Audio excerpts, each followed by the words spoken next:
8 फेरों का 8वां वचन। स्वाति ने इसी साल शहर की कॉलेज से पढ़ाई पूरी की है और अब उसके लिए जगह जगह से रिश्ते आने लगे हैं। स्वाति से ज्यादा उसके रिश्तेदारों को उसकी शादी की चिंता है, इसीलिए जो भी स्वाति के घर आता वो किसी नए लड़के की खबर जरूर ले आता। अरे दीदी, ये फोटो देख के बताओ कैसा है। राहुल नाम है लड़के का, मेरी सहेली की बहन का बेटा है। अपनी स्वाति के साथ एकदम प्यारी जोड़ी लगेगी इसकी। जरा दिखाना, फोटो तो बढ़िया लग रहा है। कोई गलत आदत वादत तो नहीं है ना इसे? और कमाता कितना है? अरे कोई गलत आदत नहीं है दीदी, आप कहो तो एक मीटिंग करवा देती हूँ, फिर सब कुछ फाइनल कर लेना। हाँ, ये सही कह रही हो तुम। संडे को स्वाति के पापा भी घर पे ही रहेंगे। बुआ फिर वहां से चली जाती है और रात को स्वाति की माँ उससे कहती है, स्वाति बेटा, आज कमला बुआ ने एक लड़के की फोटो दिखाई है। संडे को वो लोग मिलने आ रहे हैं, तैयार हो ना तुम बेटा। अरे मम्मी, आप कहाँ कमला बुआ के चक्कर में आ जाती हो? अभी इतनी जल्दी कोई शादी वादी नहीं करनी है मुझे। अरे बेटा, अच्छा लड़का है, बुआ जानती है उसे अच्छे से। हाँ स्वाति बेटा, एक बार मिल तो लो, बाद में देखेंगे आगे क्या करना है। वैसे तो कमला रिश्ता लाई है तो मना करने का तो कोई सवाल ही नहीं उठता। संडे की सुबह होती है और कमला बुआ राहुल और उसके मम्मी पापा को लेकर स्वाति के घर आती है। अरे आइए आइए भाभी, इसे अपना ही घर समझिए, इनसे मिलिए। ये मेरे भैया और ये मेरी भाभी है। नमस्ते भाभी जी, ये है हमारा लड़का राहुल, सरकारी नौकरी की तैयारी कर रहा है ये। वैसे आपकी बेटी कहाँ है? अरे स्वाति बेटा, बाहर आ जाओ। वैसे कितनी पढ़ाई की है स्वाति ने? जी, पोस्ट ग्रेजुएट है हमारी बेटी साइंस में। ये सब तो ठीक है, पर घर संभालना जानती है या नहीं? हमें कौन सी इससे नौकरी करवानी है? नौकरी तो मेरा बेटा करेगा ही। पर मैंने इतनी पढ़ाई की है और आप चाहती है कि मैं घर पर ही बैठी रहूं? अरे स्वाति बेटा, ये बड़ों की बात में तुम कहाँ बोल पड़ी? हम सब देख लेंगे क्या करना है क्या नहीं।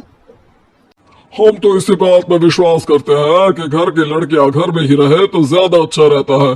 वरना भाई साहब, आप तो आजकल के हाल जानती ही हैं, कितनी घटनाएं होने लगी हैं औरतों के खिलाफ। स्वाति बेटा, रसोई का काम तो पूरा जानती हो ना?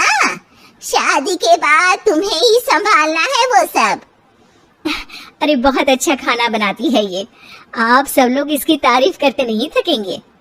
लो भाई, हो गई मीटिंग, अब शादी की तारीख फाइनल कर लेते हैं, क्यों भैया?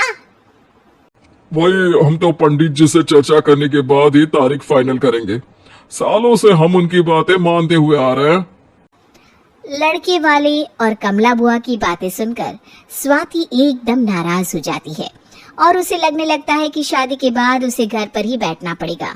लेकिन घर वालों के आगे उसकी एक नहीं चलती और उसे शादी के लिए हाँ कहना पड़ता है। शादी का दिन आ जाता है और सब मंडप में जमा होते हैं।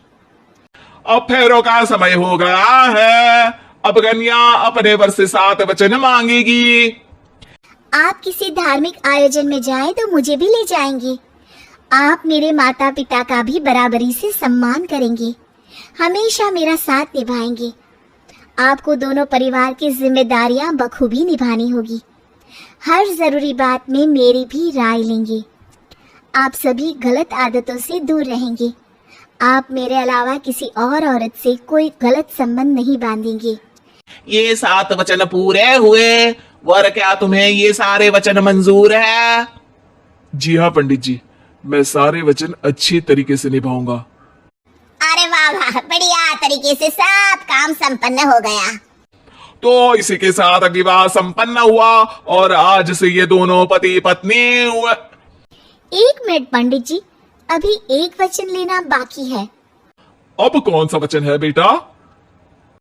मैं अब हमेशा के लिए किसी दूसरे घर में जाने वाली हूँ, तो पति के अलावा मैं अपने सास ससुर से भी एक वचन लेना चाहूंगी। अब कहो बेटी। मैं ये चाहती हूँ कि मुझ पर किसी बात की कोई पाबंदी नहीं लगाई जाएगी। मुझे सब कुछ करने की आजादी होगी और मैं भी विश्वास दिलाती हूँ कि मैं एक अच्छी बहू बन के दिखाऊंगी। स्वाति की बात सुनकर उसके सास ससुर एकदम चौंक जाते हैं और कुछ बोल नहीं पाते कि उतने में कमला बुआ बोल पड़ती है। अरे बेटा, ये भी कोई कहने की बात है? रानी बन के रहोगी तुम तो। वचन देने से पहले सोच लीजिए, क्योंकि शास्त्रों में वचन ना निभाने वालों के लिए नरक से भी बदतर सजा लिखी है।